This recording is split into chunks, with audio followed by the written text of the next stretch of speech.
From darkness to light, a powerful encounter with Jesus. Listen closely, my child. Don't turn away. What you are about to hear isn't just a story. It's your story. It's the story of how I've pursued you, wept over you, fought for you, and loved you through your darkest nights. Stay with me to the very end, because by the time this message finishes, your heart will be changed, your tears will be holy, and your soul will know what it means to walk from the shadows into my glorious light. In the beginning, you didn't even know how lost you were. The world had wrapped its arms around you, arms that felt warm, but were chains in disguise. You thought you were living, breathing, dreaming, but you were walking in darkness, stumbling, falling, crawling through pain you never dared to speak of. You didn't know I was watching you then, but I was.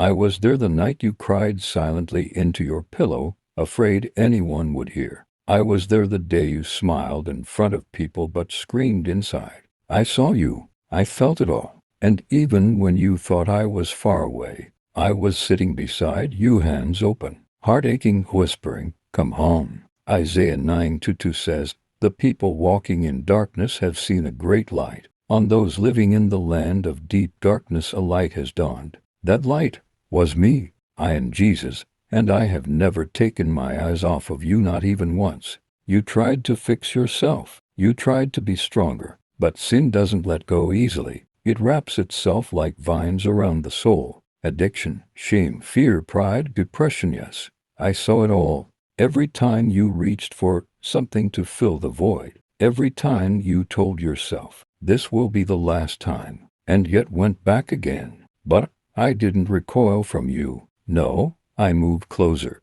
I saw you in that dark room, trembling. I heard your heart beat quick, panicked. I heard the whisper you didn't even speak aloud.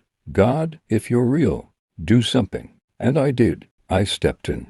Even when you didn't see me, I fought for you. Demons had claimed your soul as their territory, but I declared war. You didn't see the battles in the spirit, the warfare raging over your destiny, but I fought them with scars in my hands and fire in my eyes. You didn't even realize that I had already paid the price, that long before you were born.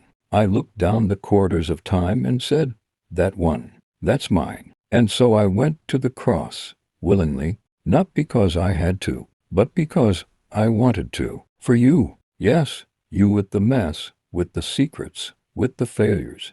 I looked at your worst day and still chose to love you beyond reason. Romans 5:8 says, "But God demonstrates his own love for us in this: while we were still sinners, Christ died for us." I didn't wait for you to clean yourself up. I knew you couldn't, so I became your cleansing. I bled so you could be washed. I was broken so you could be healed. I was abandoned so you could be embraced. And when they nailed me to the cross, I thought of your face. I saw your pain, your darkness, your chains. And I said, "It is finished," because it was. Sin no longer had the final word.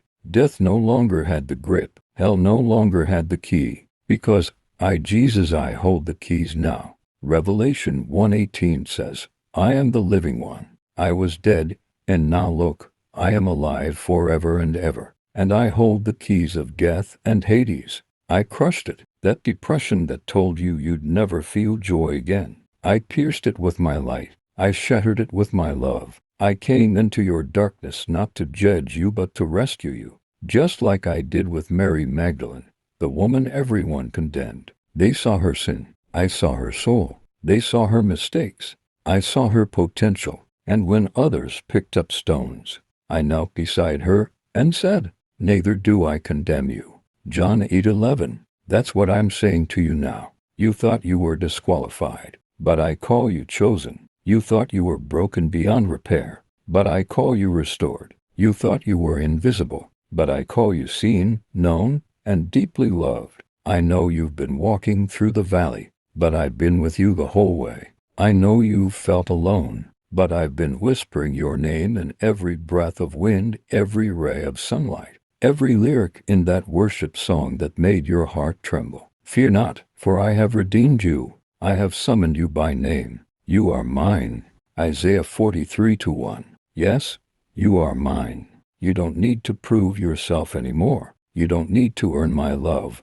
I am love, and my love isn't based on your perfection, but on my sacrifice. My blood speaks louder than your past. I'm not calling you to religion. I'm calling you to relationship, to walk with me, to talk with me, to laugh, cry, rejoice, and wrestle with me. You don't have to pretend anymore. I already know. And still, I'm not turning away. This is your moment. Your story doesn't end in darkness. It begins in the light, because I am the light of the world. John 8:12 says, I am the light of the world. Whoever follows me will never walk in darkness, but will have the light of life. This isn't just poetry. This is truth. I've come to lead you out of the pain, out of the secrets, out of the patterns that keep breaking your heart. Let me in. Let me hold you. Let me break every chain. The prodigal son came home smelling like pigs and regret, but I ran to him, robe in hand, ring prepared, feast ready. I didn't lecture him. I embraced him. That's what I'm doing for you. Come home. You've wandered enough. Let me be your shepherd. I will leave the 99 for you. I already did. Luke 15:2-4-6 says, suppose one of you has 100 sheep and loses one of them. Doesn't he leave the 99 in the open country and go after the lost sheep until he finds it? I found you.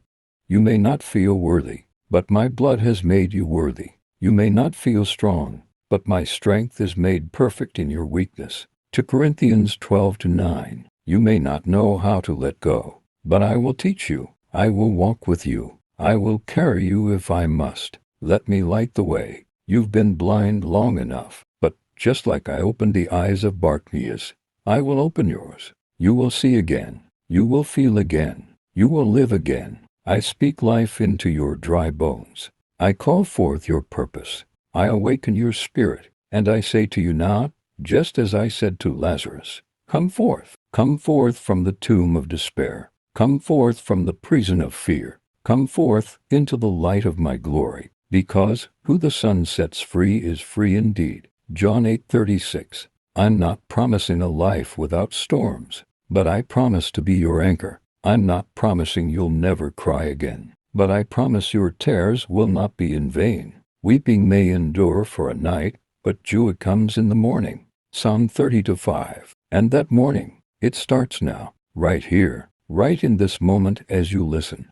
I am breathing new life into you. I am healing the memories. I am lifting the weight. I am washing the shame. This is your encounter with me, your moment of transformation. You will never be the same again, because I, Jesus, have stepped into your story, and when I enter, everything changes. Just ask Saul, the persecutor, who became Paul, the apostle. One light, one voice, one encounter on the road to Damascus, and his world turned upside down. He was never the same. That's what I'm doing in you. You are not your past. You are not your pain. You are not your mistakes. You are mine, and I will never leave you nor forsake you. Hebrews 13:5. So rise up, child. Take my hand. Walk with me from darkness to light, and shine, because the world needs your story, your fire, your faith. I will be with you always, even to the end of the age.